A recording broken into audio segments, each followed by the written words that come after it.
Varicose veins బాధితులకు శుభవార్త. హైదరాబాద్ లో ఉచిత కన్సల్టేషన్ మరియు స్క్రీనింగ్ కొరకు ఎవిస్ హాస్పిటల్స్ ని సంప్రదించండి.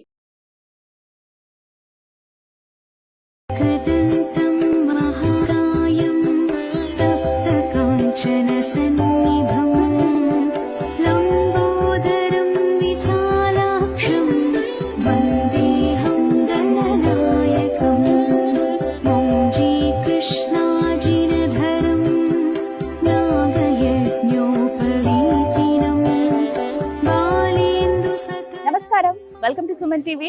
నేను గీతాంజలి. దేవతల నుండి రాక్షసుల దాకా, స్వర్గలోకం నుండి పాతాళ లోకం వరకు మొదటి పూజలు అందుకునేటువంటి ఘనత, అర్హత ఆయనకు మాత్రమే సొంతం. ఆయన నవరాత్రులు వస్తున్నాయంటే చాలు, 6 ఏళ్ల పిల్లవాడి నుండి 60 ఏళ్ల ముసలివారి వరకు ఎంతో హుషారుగా ముందుకొస్తారు. మనం తలపెట్టే ఏ పనిలోనూ విఘ్నం రాకుండా మనల్ని కాపాడుతూ వరాలను అందించేటువంటి ఆ వరసిద్ధి వినాయక స్వామి వారి సుప్రసిద్ధ క్షేత్రమైన కాణిపాకంలో మనం ఉన్నాం.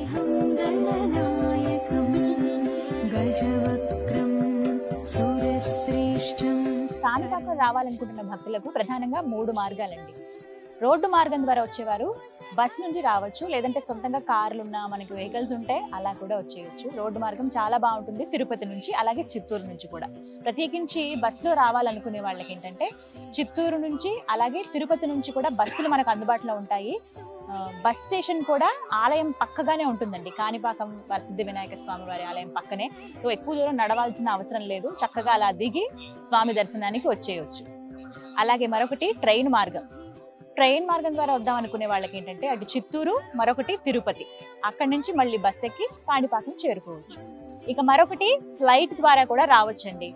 ఇక దగ్గరగా ఉన్నదంటే మనకి తిరుపతి ఎయిర్పోర్ట్ మాత్రమే. అక్కడి నుంచి సొంత వెహికల్స్ లో రావచ్చు, కార్లు లేకుంటే మళ్ళీ అక్కడి నుంచి కూడా మనకి బస్సు సౌకర్యం ఉంటుంది కాణిపాకం వచ్చేందుకు. ఈ విధంగా కాణిపాకం ఆలయానికి చేరుకోవచ్చు.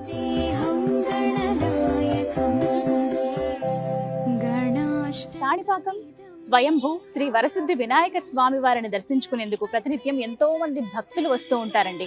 ఇక ప్రత్యేకమైన విశేషమైన రోజుల్లో అయితే లక్షల్లో భక్తులు వస్తారనుకోండి. ఇక దర్శనం విషయానికి వస్తే శీఘ్ర దర్శనం, అతి శీఘ్ర దర్శనం అని ఉంటాయి. సుమారుగా 100 రూపాయలు, 150 రూపాయలు టికెట్ ఉంటుంది. లేదా మేము అంత వెచ్చించలేము అనుకునే వాళ్ళకి ఉచిత దర్శనం కూడా ఉంటుంది.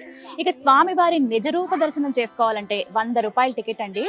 ఎంత దివ్యంగా ఉంటారో స్వామి, ఎలాంటి ఆభరణాలు, ఆ వెండి తొడుగులు అవి ఏవి, కిరీటం కానీ ఏవి లేకుండా అలా స్వామిని ఆ నిజ రూపంలో చూడవచ్చు అనమాట. ఇలా ప్రత్యేకించి వేళలు ఉంటాయి, అవి మనం చూసుకుని మీరు డీటెయిల్గా వెబ్సైట్లో ఒకసారి చెక్ చేసుకుని రావచ్చు. అలా స్వామిని మీరు దర్శించుకోవచ్చు అనమాట. బాహుదా నదీ తీరంలో స్వయం వ్యక్తమైనటువంటి శ్రీ వరసిద్ధి వినాయక స్వామి వారిని దర్శించుకుని అలాగే ఈ క్షేత్ర మహత్యాన్ని కూడా తెలుసుకుందామా? మరి రండి.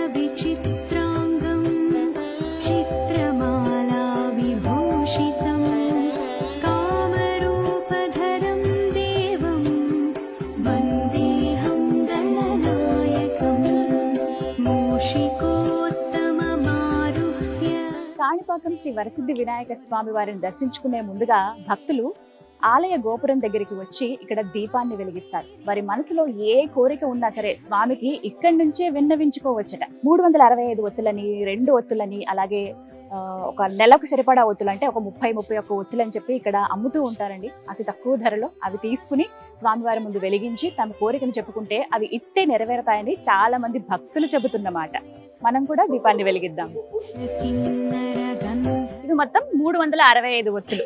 ఇక్కడ విడివిడిగా ఉంటాయి. 2 ప్రమిదల్లాగా పెట్టొచ్చు, లేకుంటే మామూలుగా కట్ట ఒత్తుల్లాగా వెలిగించవచ్చు. ఇవైతే మొత్తంగా కట్ట ఒత్తుల్లాగా చూసుకుంటే 365 రోజులు, సంవత్సరం పొడవునా ఆయన ముందు నిలబడి మనం దీపం పెట్టినట్టే.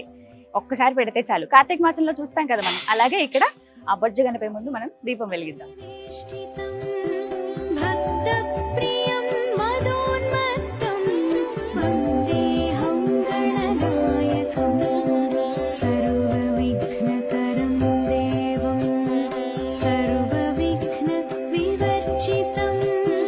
సర్వ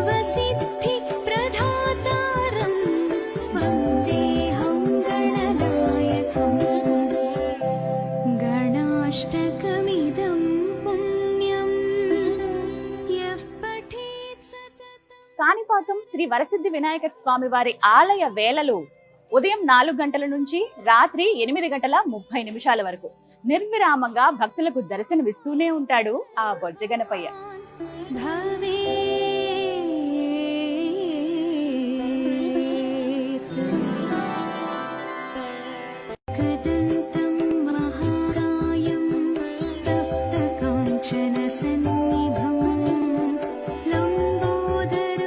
ఎప్పుడెప్పుడు ఆ గణపయ్యని దర్శించుకుందామా అని ఉంది మనసంతా. ఆలయం లోపలికి మనం ప్రవేశించేసామండి. ఎదురుగుండా స్వామి కనబడేటట్టుగా మనకు కనిపిస్తారు కానీ ఇక్కడి నుంచి కనపడరు. ధ్వజస్తంభం అలా మనకు కనబడుతుంది. కుడివైపుగా వెళ్ళి స్వామిని అలా దర్శించుకోవచ్చు.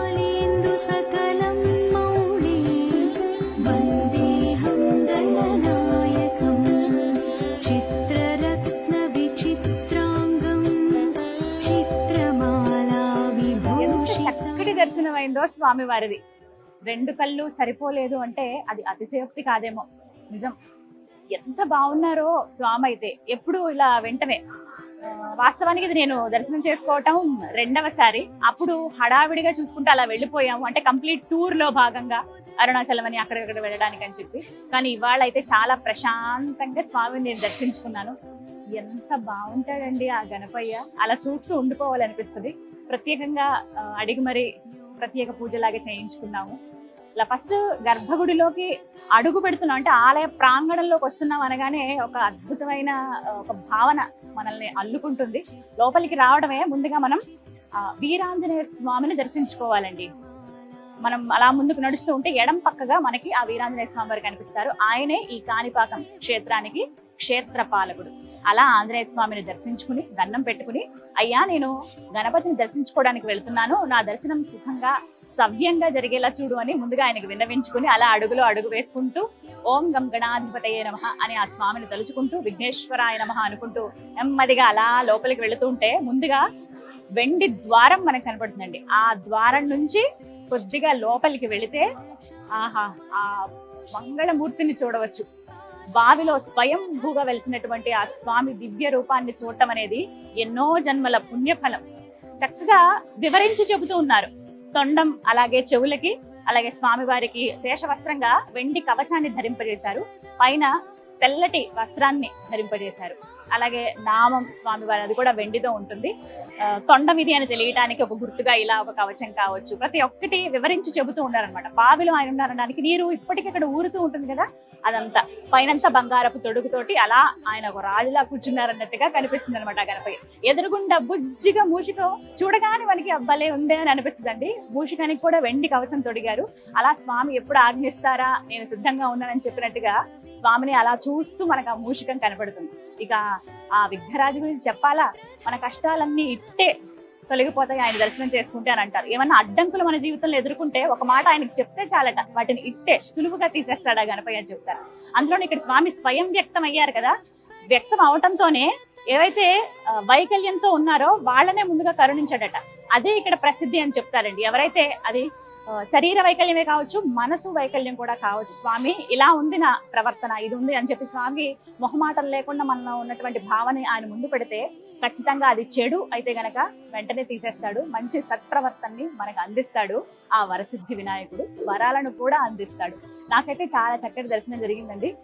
చూస్తున్నంతసేపు అలా ఎక్కడో వేరే లోకానికి వెళ్ళిపోయినా ఆయన ముందు అలా కూర్చున్నానా అని చెప్పి కోరిక ఏమీ అడగబుద్దేదు. ఆయన్ని పొగడడం, ఆయన్ని అలా కీర్తించడం, ఆయన చూడటమే సరిపోతుంది అనమాట. దాదాపుగా 5-10 నిమిషాల వరకు ఉండగలిగాను. మా టీం అంతా కూడా దర్శనం చేసుకున్నాం చాలా చక్కగా. అలా స్వామిని దర్శించుకుని నెమ్మదిగా బయటకు వస్తే తీర్థ ప్రసాదం అందిస్తారు. అలా చుట్టుపక్కల మొత్తం ఆలయం అంతా కూడా చూడొచ్చు. ఆ విశేషాలు కూడా చూద్దాం.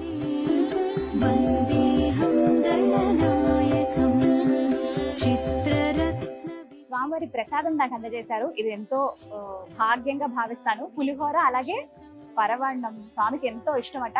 ప్రతిరోజు వచ్చినా సరే మనకి ఈ ప్రసాదం అయితే ఉంటుంది. ప్రత్యేకమైన సమయాల్లో కుడుములు కూడా ఇస్తారట. చూద్దాం, ఇవాళ సాయంత్రం వరకు ఆలయం దగ్గరే ఉంటారు. అది అందుకునే భాగ్యం ఉంటుందేమో మరి. అని చాలా అదృష్టం ఇది స్వామివారి ప్రసాదం ఇలా తీసుకోవడం అనేది.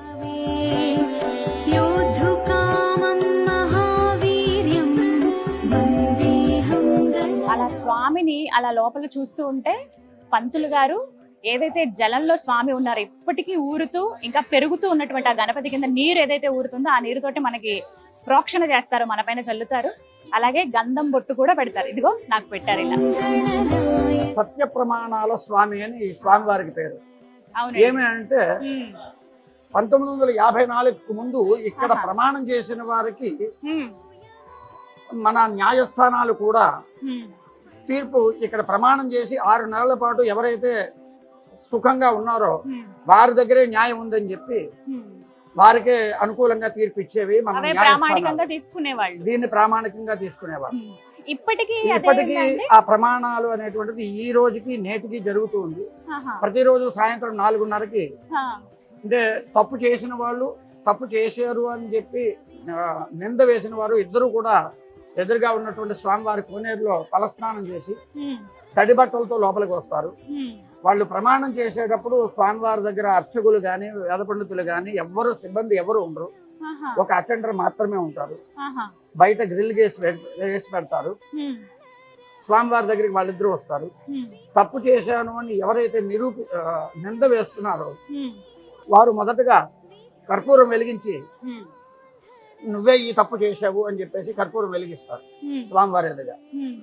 నేను తప్పు చేయలేదు అని చెప్పేసి ఆ కర్పూరాన్ని ఆర్పేస్తారు నింద పడిన వాళ్ళు.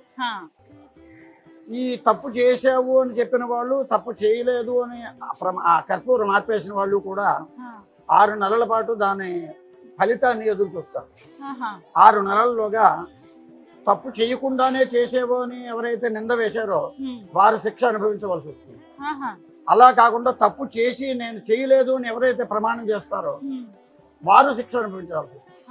ఈ విధంగా ఇలాగ తప్పుడు ప్రమాణాలు చేసి పిచ్చి వాళ్ళ ఈ కాళ్ళు పోయి కళ్ళు పోయి ఇలాగా తిరుగుతున్న వాళ్ళు ఇక్కడే చాలా మంది, ఈ చుట్టుపక్కలే చాలా మంది ఉన్నారు. ఎంతో మంది ప్రమాణం కోసమని వచ్చి ఆ గుమ్మం దగ్గరే ఆగిపోయిన వాళ్ళు కూడా ఉన్నారు. ఈ మధ్య కాలంలో కొంతమంది రాజకీయ నాయకులు కూడా మీరు చెప్పేది నిజమైతే రండి కాణిపాకం వెళ్ళి ప్రమాణం చేద్దామనేటువంటి స్థాయిలో స్వామివారి యొక్క నిదర్శనం ఉంది.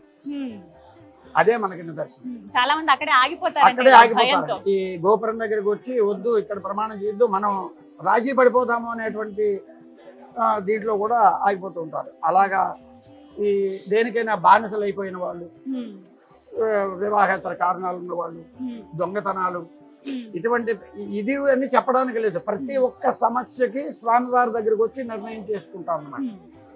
అట్లాగా స్వామివారికి సత్య ప్రమాణాల స్వామి అని స్వామివారికి ఆ పేరు కూడా. ఇదే శ్రీ వరసిద్ధి వినాయక స్వామి వారి యాగశాల. భక్తులు తమకున్నటువంటి ఎన్నో కోరికలు స్వామివారి ముందు విన్నవించుకుని నీ ముందు ఒక యాగం చేస్తాం స్వామి, ఆ కోరికలను తీర్చు అని దీనంగా వేడుకుంటారట. అలా వేడుకున్న వారికి ఆ స్వామి అనుగ్రహించకుండా ఉంటారా? ఎవరికైతే స్వామి అనుగ్రహించారో చక్కగా ఇక్కడికి వచ్చి వివిధ సమస్యలు, అది ఏ సమస్య అయినా కావచ్చు, ఏ కోరికైనా సరే తీరనిది అంటూ ఉంటే కాణిపాకం శ్రీ వరసిద్ధి వినాయక స్వామి వారి ఎదురుగుండా ఇక్కడ ఈ యాగశాలలోనే హోమం నిర్వహించుకుంటారు.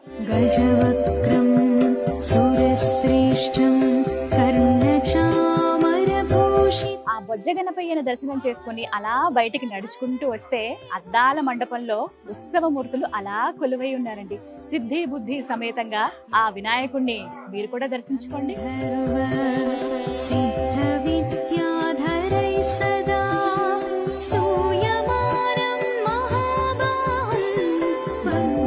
విఘ్నాలను తొలగించే ఆ విఘ్నేశ్వరుడి ఆలయ ఆవరణలోనే దోషాలను తొలగించే నవగ్రహాలు మనకి దర్శనమిస్తాయి.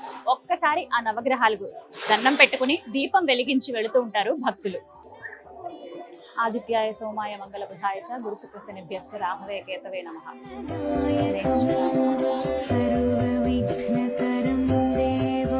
కాణిపాకం శ్రీ వరసిద్ధి వినాయక స్వామి వారి ఆలయ ప్రాంగణం ఎంతో విశాలంగా ఉంటుందండి. ఆలయం ఇప్పుడంటే ఇంత సుందరంగా భవ్యంగా ఉంది, కానీ ఇంతకు ముందు కాస్త చిన్నదిగా ఉండేది. ఏదైతే తర్వాత పునర్నిర్మాణం చేపట్టారో ఆ వ్యూ ప్లాన్ ఇక్కడ మనకి బోర్డ్స్ లో అరేంజ్ చేశారు. వచ్చిన భక్తులు అలా చూసుకుంటూ ముందుకు వెళ్ళవచ్చు అనమాట.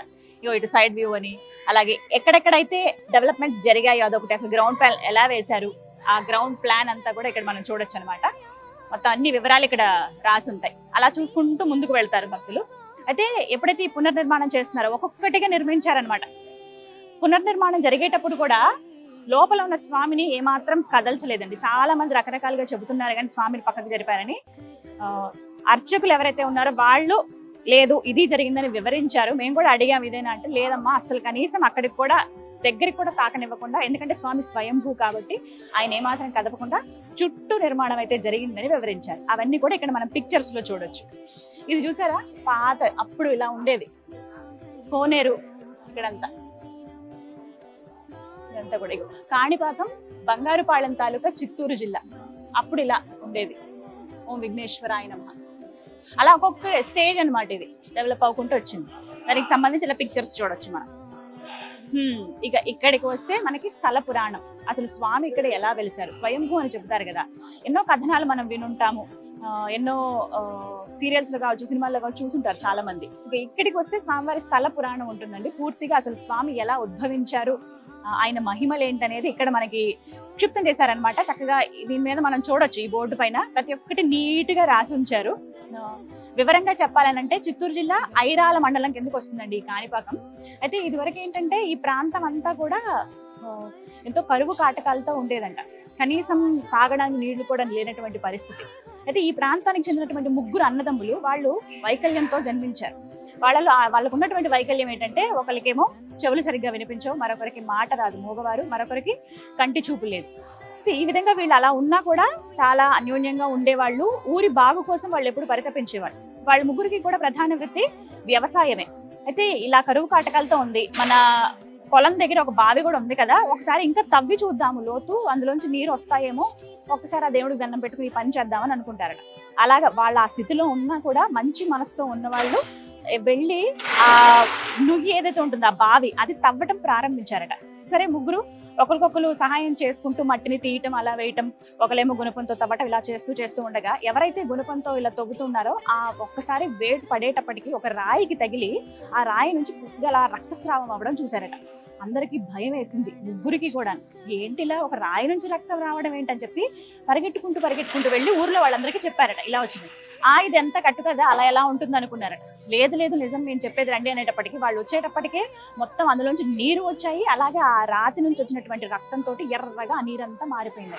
అయ్యయ్యో ఇదేంటి ఇలా మొత్తం రక్తం రంగులో మారిపోయింది. ఆ వచ్చినటువంటి ఆ నీరంతా కూడా 1.5 ఎకరం స్థలం వరకు కూడా పూర్తిగా అలా విస్తరించింది. కంగారు పడి మొత్తం అందరికీ, ఊరి ప్రజలందరికీ వెళ్ళి చెప్తారట. ఏంటా అని వచ్చి చూసేటప్పటికే ఇంకా అలా రక్తం కారుతూ ఉంటుందట. ఈ రక్తం కారడం ఆగాలంటే ఏం చేయాలి, అసలు ఒక రాత్రి నుంచి రక్తం కారడం ఏంటి అనుకుని ఎవరినో సలహా అడిగితే అప్పుడు ఒక ఊరి పెద్ద చెప్తారంట, కొబ్బరికాయ కొడదాం, కొబ్బరి నీరుతో అభిషేకం చేద్దాం, నిజంగా దైవమే కావచ్చు అన్నారట.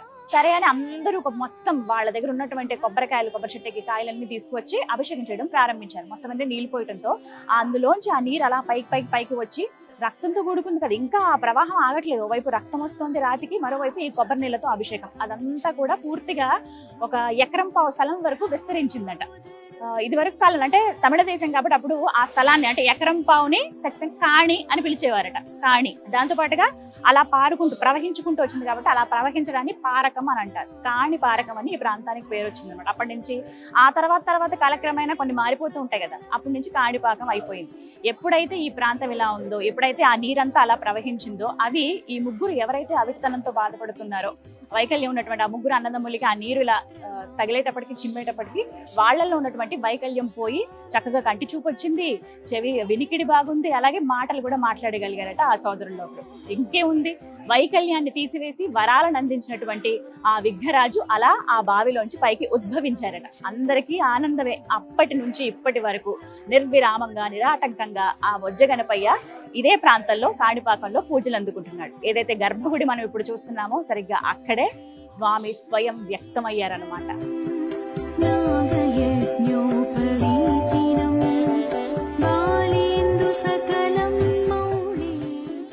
కాణిపాకం శ్రీ వరసిద్ధి వినాయక స్వామి వారు అంతకంతకు పెరుగుతున్నారు అనడానికి నిదర్శనాలే ఈ తొడుగులండి. ఈ వెండి తొడుగులు ఏవైతే కనపడుతున్నాయో స్వామివారికి విశేష పూజలు జరిగేటప్పుడు, విశేష ఉత్సవాలప్పుడు, బ్రహ్మోత్సవాలప్పుడు తొడుగుతారనమాట. అయితే ఒక్కసారి దగ్గరికి రండి, మీకు ఒక విషయం చూపిస్తాను. ఈ చిన్నగా ఏదైతే మీకు కవచం కనపడుతోందో ఆ కవచం ముందు కొన్ని సంవత్సరాల ముందు స్వామివారికి చేయించారట. ఆ తర్వాత అదే కవచం స్వామికి ధరింపజేద్దామని చూస్తే స్వామి పెరిగినట్టుగా కవచం చిన్నదైనట్టుగా అనిపించింది. అప్పుడు అనిపించిందట స్వామి పెరుగుతున్నారే అని. సజీవ దేవుడు ఈ బొజ్జగణపయ్య అని అనుకోవాలి. ఎందుకు అనంటే ఆ తర్వాత మళ్ళీ ఇంకొక కవచం చేయించారు. ఇప్పుడు ఆ కవచం కూడా సరిపోవట్లేదంట, ఇంకా అంతకంతకు పెరుగుతున్నాడా బొజ్జగణపయ్య అని చెబుతున్నారు. ఇవే కదా ప్రత్యక్ష సాక్ష్యాలు.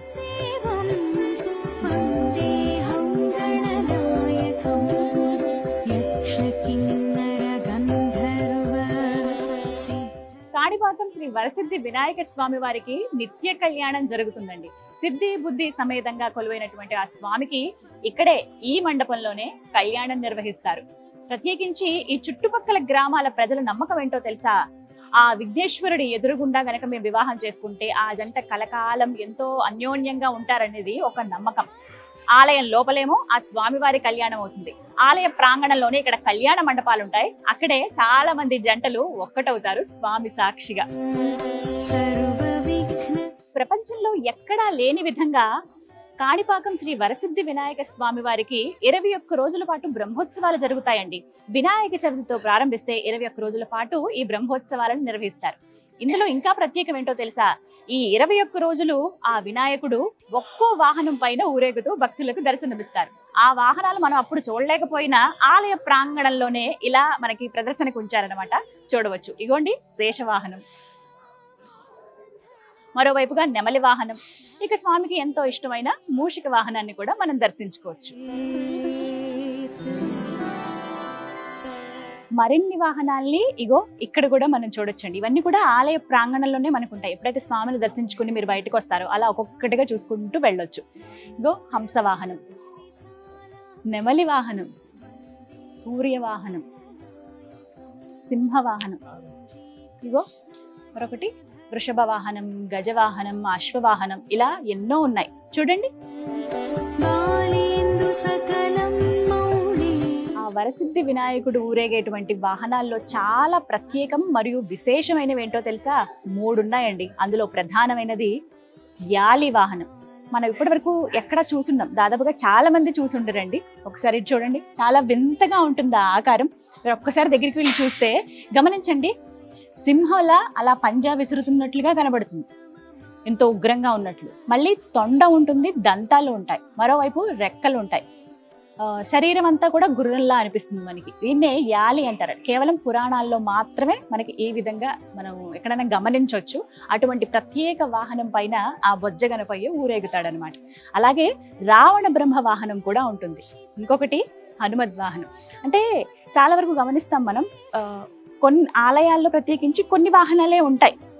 సాధారణంగా వినాయకుడు ఉండేది మూషికం, కానీ ఇన్ని వాహనాల పైన ఆ 21 రోజుల పాటు ఊరేగి భక్తులకి దివ్య దర్శనాన్ని అందిస్తాడు కాణిపాకం శ్రీ వరసిద్ధి వినాయక స్వామి.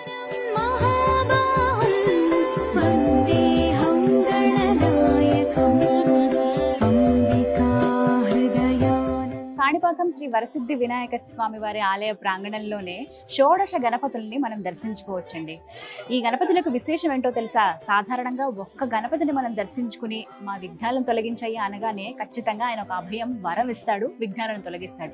అలాంటిది 16 రూపాల్లో ఉన్నటువంటి గణపతిని ఆయన ముందు ఏదైనా కోరిక కోరుకుంటే ఖచ్చితంగా అది నెరవేరుస్తారని చెబుతారు ఇక్కడి అయ్యవారు. ప్రత్యేకించి ఎంతో మంది భక్తులు ప్రతినిత్యం ఇక్కడ షోడశ గణపతులకు పూజా కార్యక్రమాలు చేయించుకుంటారు.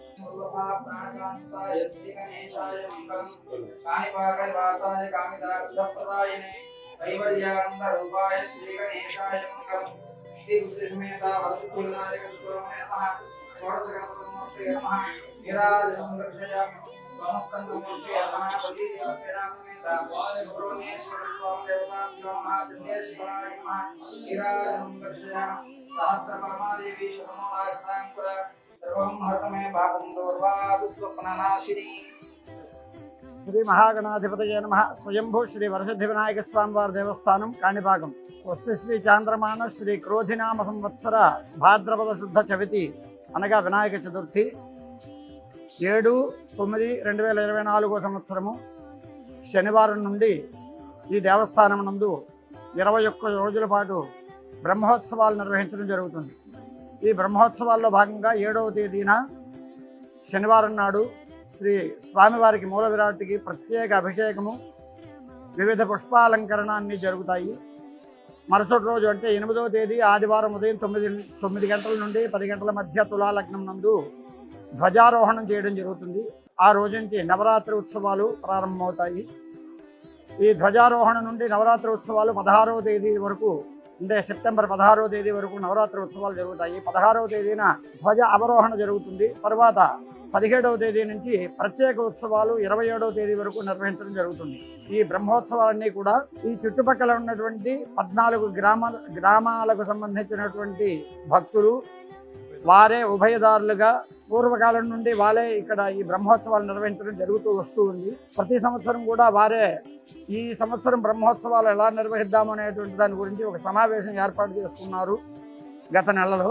ఈ సంవత్సరం కూడా బ్రహ్మాండంగా అంగరంగ వైభవోపేతంగా బ్రహ్మోత్సవాలు నిర్వహించడానికి వారు నిర్ణయం తీసుకుని దేవస్థాన అధికారులు వారికి చెప్పి ఈ విధంగా నిర్వహించండి అని వారు చెప్పడము, ఆ విధంగా కావలసిన వారు చెప్పినటువంటి విధంగా బ్రహ్మోత్సవాల నిర్వహణకి ఏర్పాట్లు చేయడం జరిగింది. ఈ 14 రోజులు, ముందు 9 రోజులు, తర్వాత 11 రోజులు కూడా మొత్తం 21 రోజులు కూడా ఒక్కొక్క రోజు ఒక్కొక్క కులానికి సంబంధించినటువంటి ఒక్కొక్క గ్రామానికి సంబంధించినటువంటి ఉభయదారులుగా వ్యవహరించి ఉదయం స్వామివారికి అభిషేకము, వివిధ రకాలైనటువంటి పూజలు నిర్వహించి రాత్రి గ్రామోత్సవాలు నిర్వహించి చేయడం ఈ బ్రహ్మోత్సవాల యొక్క విశిష్టత. ఈ కాణిపాకంలో మాత్రము ఈ ఉభయదార వ్యవస్థ ద్వారానే బ్రహ్మోత్సవాలు నిర్వహించడం జరుగుతుంది. అందులోకి గాను కావలసినటువంటి ఏర్పాట్లన్నీ దేవాదాయ శాఖ మంత్రి గారి ద్వారా, మన రాష్ట్ర ముఖ్యమంత్రి గారి ద్వారా నిన్న బ్రహ్మోత్సవ పత్రిక ఆవిష్కరించడం జరిగింది. దానికి కావలసిన ఏర్పాట్లు వారి సూచనల ద్వారా ఏర్పాట్లన్నీ చేయడం జరిగింది. ఆలయ ప్రాంగణంలోనే ఒకవైపుగా నుంచుని మనం చూస్తే పూర్తిగా ఆలయం అంతా కూడా ఎంతో అద్భుతంగా కనిపిస్తుందండి. ఆ నిర్మాణ శైలి ఎంతో సుందరంగా ఉంటుంది. మీరు వీక్షించండి.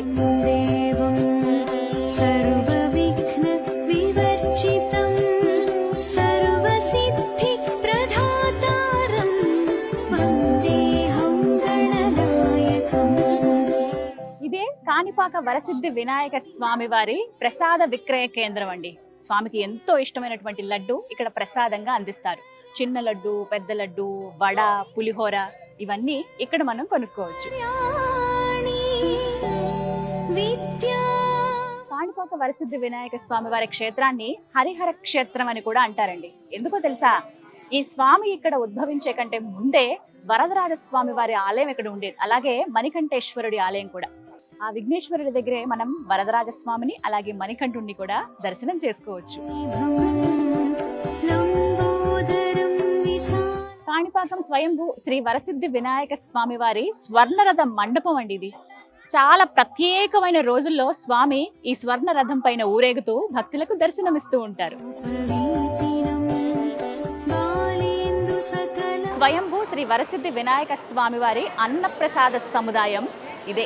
ప్రతినిత్యం వేల మంది భక్తులు ఇక్కడ స్వామివారి ప్రసాదాన్ని స్వీకరించి వెళుతూ ఉంటారు.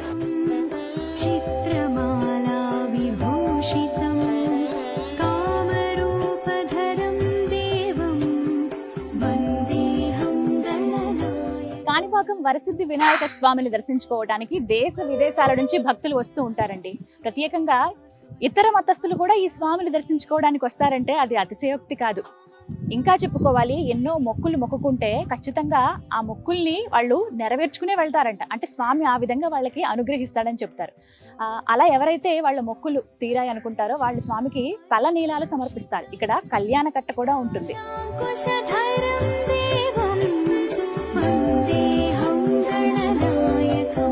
గణేశ పునః దర్శనం ఇప్పించు తండ్రి. చూసారుగా కాణిపాకం శ్రీ వరసిద్ధి వినాయక స్వామి వారి ఆలయ విశేషాలు. ఎంతో దివ్యమైన భవ్యమైన ఆలయం అండి. జీవితంలో ఒక్కసారైనా ప్రతి ఒక్కరూ దర్శించుకోవాల్సినటువంటి క్షేత్రం ఈ వరసిద్ధి వినాయక క్షేత్రం. నాకైతే దర్శనం చాలా బాగా జరిగింది. మళ్ళీ మళ్ళీ రావాలని ఉంది. మీ అందరికీ కూడా ఆ స్వామివారి దర్శన భాగ్యం కలగాలని మనస్ఫూర్తిగా కోరుకుంటూ ఇట్లు మీ గీతాంజలి. మరో దివ్యమైన ఆలయ విశేషాలతో మళ్ళీ మీ ముందుకు వస్తాను. నమస్కారం. జై గణేశ.